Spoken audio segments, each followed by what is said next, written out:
ဒီအောင်စပူခုမြန်မာနိုင်ငံမှာအောင်မင်းနဲ့ဒီအောင်စပူကအစဒီကောင်ကိုတွေ့သေးခြင်းနဲ့ငါပြောရတဲ့စကားတွေကိုအောင်စပူတွေ့သေးခြင်းတွေ့မှာပါတိလားငါမင်းတို့လေတခါမှငါမပြောခဲ့ဘူးမင်းတို့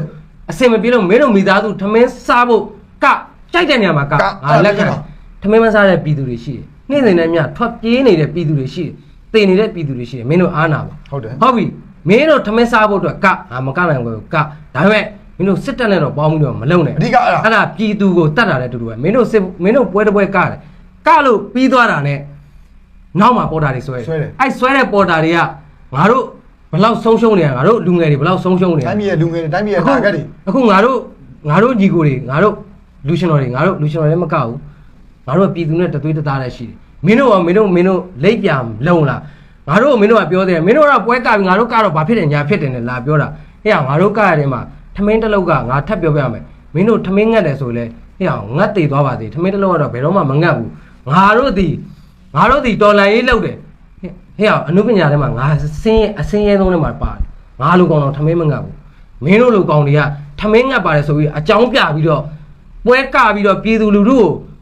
တက်ဖြတ်နေတဲ့ဟာမှာမင်းတို့အထောက်ကူတွေလုပ်ပေးနေတဲ့ဟာမျိုးမှာမင်းတို့သိလားအဲ့ဒါတွေကိုတော့မင်းတို့သိအောင်သူလည်းသိအောင်ငါတခါမှမပြောဘူးငါနဲ့ဒါတော့တဲ့မှာမင်းတို့အောင်စပူနဲ့ပတ်သက်လို့ပဲဖြစ်ဖြစ်ဘယ်ကောင်နဲ့ပတ်သက်လို့မင်းနာမည်မင်းပမာနေတယ်မင်းဘသူအစားမင်းနဲ့ငါနဲ့အတူတူအိတ်ခဲ့ပြီးတော့ငါတို့ဘယ်လိုဖြတ်တန်းလာခဲ့တာငါသိပြီလားအဲ့တော့ငါဒီကိစ္စနဲ့ပတ်သက်ရင်မင်းအောင်မြင်တဲ့အချိန်မှာမင်းကငါအောင်မြင်လို့ထိုးနှက်တယ်လို့ဘာမှငါအဲ့ဒါတခုမှမပြောဘူးမင်းကလည်းအဲ့စိတ်ဘာမှမရှိဘူးငါညီတယောက်လုံးငါခင်တယ်ဒါပေမဲ့တော်လန်ရေးမှာငါတို့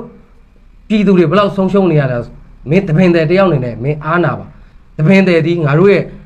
ရှစ်ခေတ်တုန်းကငါတို့ဘယင်ကိုငါတို့ကနိုင်ငံရဲ့အခက်ခဲတွေပဲဖြစ်ဖြစ်ပြည်သူဟစ်တိုင်ငါတို့ကဟစ်တိုင်လောက်ရတယ်ကောင်းတာအဖြစ်ဆိုးတာပဲဖြစ်ဖြစ်ပြည်သူကပြောနေတဲ့စကားတွေကိုငါတို့တပင်တဲ့တွေကပြောရတယ်မင်းတို့ကအခုကအဲ့လိုမဟုတ်တော့ဘူးမင်းတို့လှုပ်ရှင်တာလှုပ်တယ်မင်းတို့တပင်ဆိုတာဘာမှမင်းတို့အခုနောက်ပိုင်းကလာမင်းတို့ပြည်သူဘာရရရှိတယ်မင်းတို့ပြည်သူဘာမှရရမရှိဘူးမင်းတို့စတေရှိုးဆိုတဲ့ဦးနဲ့ဆိုပြီးတော့ပြီးသွားပြီးတော့မင်းတို့ပြန်သွားလို့ရှိရင်မင်းတို့နောက်မှာပေါ်တာတွေဆွဲပြီးတော့အဲ့ပေါ်တာတွေရှေ့တန်းမှာတေကြတဲ့ပြည်သူလူထုတွေမင်းတို့လောက်တာလဲနိုင်ငံရေးကိုမငြင်းညံဘူးဟုတ်တယ်ဘာဖြစ်လို့လဲဆိုတော့ကျွန်တော်ပြောပါမယ်အခုပေါ်တာဆွဲလိုက်တယ်အယောက်10ယောက်ဆွဲလိုက်တယ်အဲ့10ယောက်ရဲ့မိသားစုကအယောက်100ရှိတယ်အဲ့အယောက်100စက်ကောင်စီတွေရောက်သွားပြီအော်တိုအဲ့ဒါကြီးအဲ့ကောင်ကြီးနားတချို့အဲ့ပေါ်တာဆွဲသွားတယ်ခချင်းငွေယူပြီးပတ်စံတိန်းနဲ့ချီရာနဲ့ချီတောင်းပြီးမှပြန်လွှတ်တယ်အဲ့ပတ်စံတွေကအဲ့ကောင်တွေပြန်ရတယ်အဲ့တော့ကျွန်တော်တို့ပြောချင်တာတော်လန်ရေးမှာမပါဝင်နေနော်စစ်တပ်ထောက်တိုင်မလုပ်နဲ့တော်လန်ရေးကိုမနှောက်ယှက်နဲ့နားမလဲတောင်းပါဘူးနားလည်းသိပါနားလည်းလို့တိတိနဲ့လောက်ကြတာပါဘာဒီလောက်ကွာအနေနဲ့ဒရင်းနေတက်နေကွာဘုံနေကျတယ်လူခဏခဏတီးနေတယ်တီးနေသူတို့လုံနေကြတာနားမလဲဆိုတာမရှိဘူးနားလဲတယ်နားလဲပြီးတော့ဘာလဲဆိုတော့ကိုတပုတ်တည်းကြည့်ပြီးတော့ဟုတ်လားကိုတဝင်းသားကိုမိသားစုရဲ့ဒါပဲကိုနာမည်ကြီးဖို့ရဲ့အဲ့ဒီအတွက်သူတို့လုံနေကြတာနဲ့ရောက်နားမလဲဆိုတာမရှိဘူးနားလဲတယ်အခုလေအခုကနေဇက်တပင်အဲ့အောင်စပူဇက်တစ်ဇက်လုံးကျွန်တော်ပြောပြမယ်ကျွန်တော်နဲ့ဟန်သာမုံဝင်းနဲ့ကျွန်တော်ဆရာနဲ့2ယောက်ဝဲမပါလားကျွန်တော်လူတွေပဲကျွန်တော်တို့ကခဲ့တဲ့လူတွေပဲမန်နေဂျာအစမန်နေဂျာအခုကျော်စီရအဲ့ကောင်ကထပ်ပြောပြအောင်မယ်အဲ့ကောင်ကျော်စီရဆိုတာမှတ်မရကျွန်တော်ရဲဘော်တယောက်ကြားတဲ့နေ့မှာဒီကောင်ကကဲတဲ့ငါလာခြင်းလို့တဲ့အခုအောင်စပူရဲ့ဇက်ဆရာနော်မန်နေဂျာဇက်ဆရာဒီကောင်ကကဲတဲ့ငါလာရင်အေးလာခဲ့လို့ကျွန်တော်ကလမ်းကြောင်းစီစဉ်ပေးတယ်ကျွန်တော်ရေဒါရှိမှာတာဝန်ထမ်းဆောင်နေတော့မလာခဲ့တောင်ကူတီရောက်အောင်လာတယ်လာပြီးတော့ကျွန်တော်ကလည်းရဲဘော်တယောက်ကြားတော့ကျွန်တော်နာရေးကိစ္စနဲ့အလုပ်ရှုပ်တော့အဲ့ဒါနဲ့တယောက်ပြီးလိုက်တယ်ဒီဘိုက်ပါဖုန်းနံပါတ်ကိုဆက်သွယ်ပြီးပါဒါကတော့တပင်အတွက်တန်မိုးရှိတဲ့လူတယောက်လာမယ်တို့တော်လိုင်းတဲ့ကိုအဲ့တော့ဝိုင်းဝန်းသူ့အတွက်သူဒီတော်လိုင်းကိုကောင်းကောင်းထောက်ကူပြုမယ်ဆိုပြီးတော့ကျွန်တော်ကယုံကြည်နဲ့ခေါ်ချိန်မှာနှစ်မာလို့ကဖုန်းမှာဘလို့ထွက်ပြေးသွားအဲ့ကြော်စီကကျွန်တော်တွေ့တိုင်းအခုကိုနန်းဝင်းတို့တင်တယ်မြန်မာသားရှန်တွန်းတယ်ကျွန်တော်ဝင်ဆဲတာအဲ့ကောင်ကိုပြောအခုအောင်စပူတို့ထင်ဒီကောင်မခံဘူးဒီကောင်အောင်စပူထင်မခံတော့ဒီကောင်ထမင်းငံပါလေဒီကောင်တွေကဒါနဲ့ပဲလှုပ်ရှားတာအဲ့တော့ဒီကောင်တွေဒီအဲ့ကောင်မမနေလဲဆိုတော့ဒီကောင်တွေရဲ့မျိုးရှိတယ်ဒီကောင်တွေက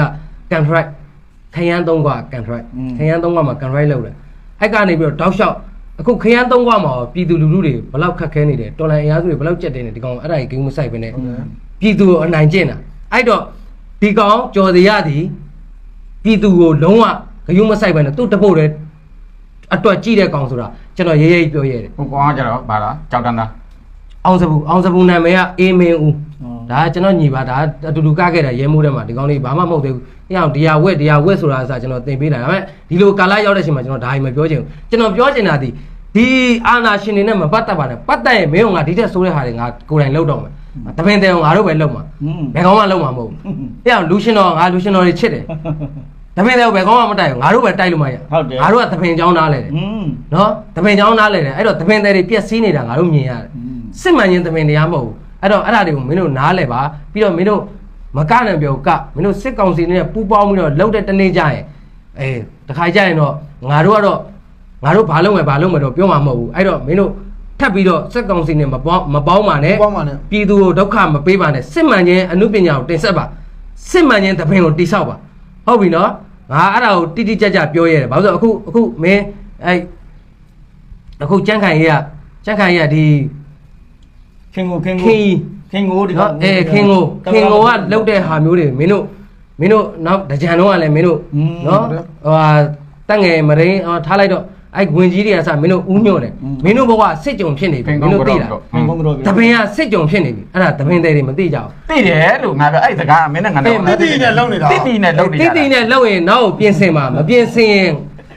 ဒီဘက်ကကဲစိန်တယောက်ပဲပြောမယ်တပင်တွေကျန်တဲ့ညီကိုတွေဒါငါအကိုငါ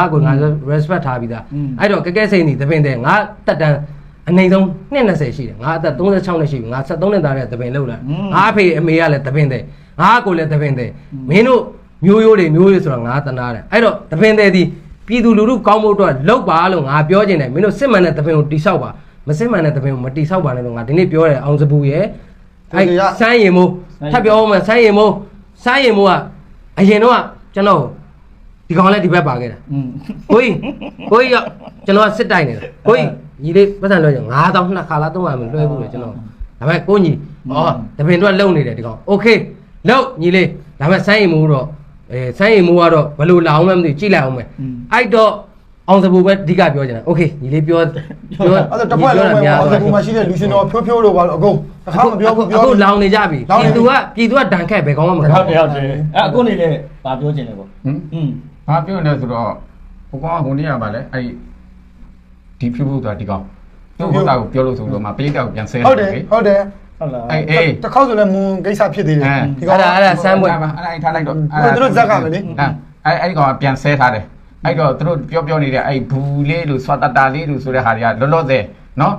ပြည်သူကိုဒီလောက်ဒုက္ခပေးနေတဲ့ဟာကိုသူတို့တိတိနဲ့လုံနေတာအပြင်ကိုအောက်ကမြှောက်ပေးတယ်မြှောက်ပေးတဲ့လူကပြန်ဆဲထားပြီနော်အဲ့တော့ဂျင်းနဲ့လားလို့ပဲမေးချင်ပါတယ်သူ့ရဲ့ဖန်တွေကိုโอเคကျွန်တော်တော့ဆိုလိုချင်တာကတော့ညီကုန်းချုပ်တော်ရအောင်နော်ညီကုန်းချုပ်တော်မယ်ဆိုတော့ဘာကြောင့်လဲဆိုတော့အဒီကောင်ပြောတော့တဲ့စကားတစ်ခွန်းကျွန်တော်လုံးဝမကြိုက်လို့အဲ့သူတို့လွတ်တော်ထဲမှာကတယ်ဆိုရင်ဘာပြောသွားလဲဆိုတော့ကျွန်တော်နိုင်ငံတော်ကိုတဲ့နိုင်ငံတော်ရဲ့တာဝန်ထမ်းဆောင်ပေးနေတဲ့ဒီဟာလူတွေကိုတာဝန်ရှိသူတွေပေါ့နော်တာဝန်ရှိသူတွေပြည်သူအပေါ်သာပိုက်တယ်ပြည်သူပေါ်ကိုနည်းဖြစ်တယ်ဒီနိုင်ငံအတွက်တာဝန်ထမ်းဆောင်နေတဲ့လူတွေတာဝန်ရှိလူချင်းမင်းတွေပေါ့ဗျာအဲ့လိုဒီကောင်ပြောသွားတာရှင်ထဲကနေလိုက်လေခုံယူပြီးတော့သူဖြော်ပြရတာသူဂုံယူတယ်ပေါ့ဖြော်ပြရတာဂုံယူအဲ့ကျွန်တော်အဲ့စကားကိုကျွန်တော်ရမ်းနာတယ်နော်အဲ့စကားကိုကျွန်တော်နာတာဘာလို့နာလဲဒီအောက်မှာထိုင်ကြည့်နေတဲ့မအေးလိုမျိုးများကနိုင်ငံတော်ကိုကောင်းအောင်လုပ်တာလားစိုးအောင်လုပ်တာလားဆိုတော့အဲ့စင်ဘော်ကအဲ့စကားပြောတဲ့မအေးလိုကမသိဘူးလားသိတယ်သိတယ်တိတိနဲ့ပြောတာတိတိနဲ့လုံနေတာမရှိဘူးတိတိနဲ့လုံနေတာအဲ့စကားကိုကျွန်တော်အရမ်းနာတယ်တကယ်နာတာခင်ရည်သည်ဘာလုပ်ခဲ့လဲတိုင်းပြည်ကိုဘာလုပ်ခဲ့လဲနော်ဒီကောင်တိုင်းမှုကနဲ့2000တန်ခါရခင်ပါဟုတ်လားပြည်သူတွေဘလို့ရဲဆက်တက်ခဲ့တယ်တန်ခါတော်တွေကိုဘလောက်ထိရဲဆက်လုပ်ခဲ့လဲဆိုတာဒီကောင်မသိတာလားသိတယ်ပဲထားပေါ့ဒါပေမဲ့ကျွန်တော်ထင်တော့ဒီကောင်မသိဘူးညံမမီဘူးလို့ကျွန်တော်ထင်ပါတယ်ပေါ့နော်အဲကျွန်တော်တို့နာတာဒီအဲ့ဒီစကားနာပြီးနောက်ပြီးတော့တိုင်းပြည်ပေါ်ဒီလောက်ထိ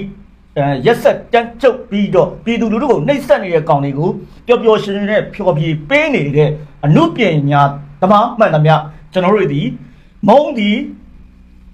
အဲ့လိုလုပ်တဲ့သူမှန်သမျှလဲကျွန်တော်တို့ကတော်လန်